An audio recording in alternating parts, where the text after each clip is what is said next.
way to take care of myself in this time. And I recognize, being a single individual who's not living with a partner, not caring for children, not attending to classes per se, my experience of this whole coronavirus, COVID-19 experience is very, very different. And so I've had a lot of time to reflect on my own personal experience. And I've heard several other people talk about, feeding certain parts of their body. And this is one of my favorite things because it's clinically supported as well. And so I've linked the article that I pulled some of this information from to give you kind of an introduction into this model, this indivisible self model, if you have some interest after this today. But the whole concept comes out of individual psychology, which is from a psychologist known as Alfred Adler. And his whole mantra, I guess, on well-being and taking care of the self is that the whole is kind of better than the parts, right? And so that when we're thinking about wellness in this context, this model didn't necessarily come from Adler, but came from individuals following his teachings, and that all of these components of wellness, right, are indivisible, right? So the self is at the center of our wellness, and that all these other facets, these 5 sub-facets, are kind of, you can't have one without the other, right? And certainly things can come and interfere in how we experience our wellness or can impact our wellness in some way. But a change in one area will likely affect another area as well. And so I just wanted to take some time to pinpoint and to maybe discuss for myself, some ways that I've noticed my wellness change and some ways I'm trying to kind of combat that or care for that during this time. And so there are 5 facets of this model: the creative self, the coping self, the social self, the essential self, and the physical self. Certainly in this time, I feel like the ones that maybe are getting pulled on the most are likely the coping self, right? The combination of elements that regulate one's responses to life events, the social self, seeking social support through connection, and probably our physical self, right? How we're maintaining wellness physically and nutritionally, right? And so each of these facets, I certainly won't read all of these to you, but I'll kind of just shift our attention here, have sub-facets underneath those that are also defined in some way. And what I love about this model is that it's so subjective, right? It's subjective to the person that you're working on it with, right? So what is my idea of what thinking is?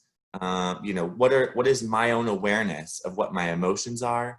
And am I allowing myself to experience those appropriately, right? Positive humor. Am I able to laugh at my own mistakes? The other day I was cooking something in the microwave and I didn't cover it and it exploded in the microwave, right? And I was like, oh my gosh, on any other given day, I probably would have lost my mind, but I could not stop laughing, right? I was like, oh my gosh, what in the world am I gonna do? I don't even have paper towels in the house because apparently there's a paper towel shortage. Like, how am I gonna clean this mess up, right? And I just laughed at this, right? So it's like being able to be flexible in these times of stress, right? And to care for yourself. This coping self, right, I think is so important in this time. Certainly, realistic beliefs. This certainly highlights being loved by everyone, impossible goals, the courage to be imperfect. How powerful is that in a time like this, right? I saw a post the other day that said, you're not working from home, right? You're trying to do your job from home during a pandemic, right? And that's like the most kind thing that you can, like, I'm going to be realistic. I didn't learn how to be a counselor in this setting or in this context. And so I likely am not meant to be or will be the most effective that I can be during this time. And those little things, right? It's not so much about actions necessarily. It's about how you're perceiving kind of the situations around you and how you're internalizing that information. Social self, right? Friendship, right? And love are 2 facets of this.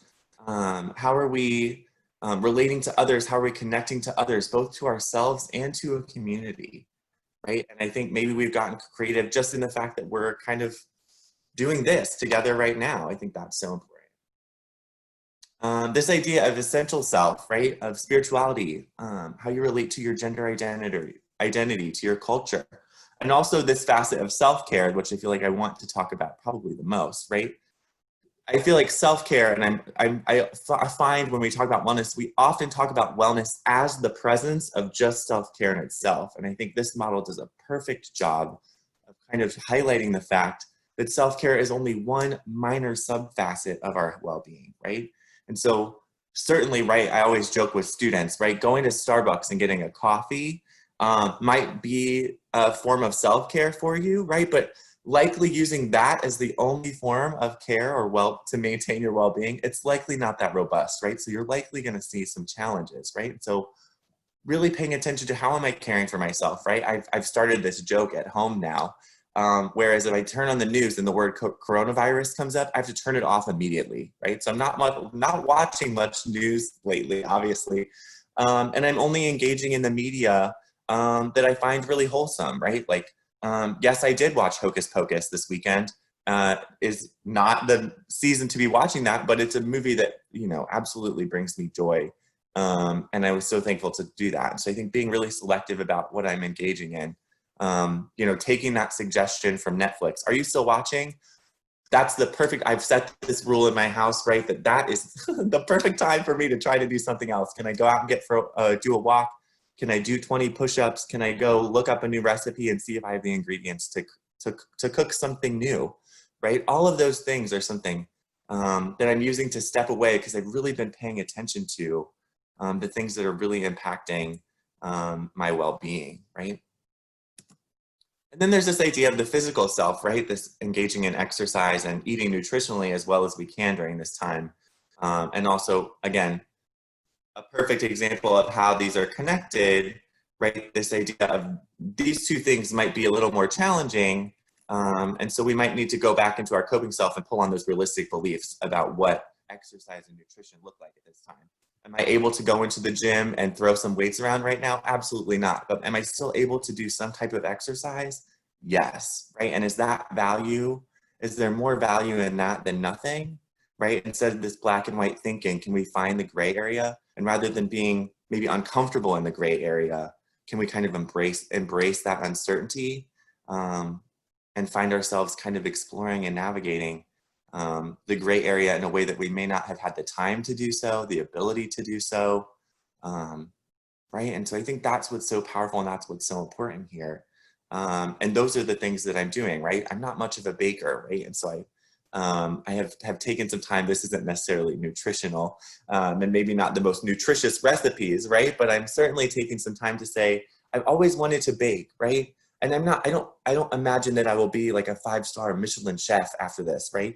But I might be able to, you know, make a better batch of brownies or a better batch of muffins than I could ever before I started this, right? And so that's, again, having realistic beliefs about, you know, what I can do. And not that you need to come away with this having learned something, you know, shocking about yourself, but if you've really wanted to find yourself doing some baking or trying a new exercise and you feel up for it and that sustains you, absolutely engage in that process, right? Like the sky is really the limit in, you know, what you can find yourself doing in this time. Again, I know that comes from a place of someone who lives alone without pets and maybe a partner and children, but certainly I feel like I have learned so much about myself in this process and my ability to care for my wellness. And this is something that I've been practicing over the last, you know, several years that I've come into since I first came into contact with this model.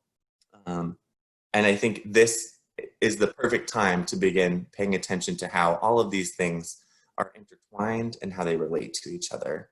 And so I've kind of find myself using this as a roadmap to my own sustaining practices.